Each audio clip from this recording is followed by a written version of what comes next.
अर्श तो टुर के फर्श ते असां रोटी खावण लथे। फर्श ते देखना साडे तन को खांदी पई है रोटी। महक मलिक ते रानी बन के रोटी मुजरे कीते। महक मलिक ते रानी बन के रोटी मुजरे कीते। बई जाते कोई गायक बन के गांधी पई है रोटी। मेहरबानी से। बई जाते कोई गायक बन के गांधी पई है रोटी। मरे शाला रोटी दा मैं एडा शौकी कहना।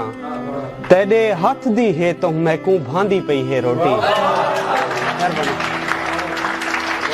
तेरे हाथ दी है तो मैं को भांदी पई है रोटी।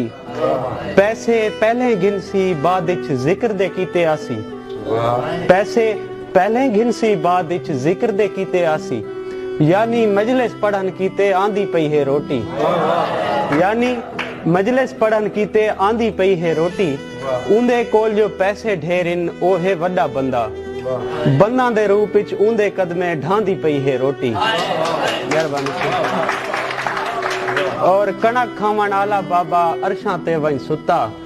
भोइंदे सारे सदमे शोधी सांदी पई है रोटी। मेहरबानी से।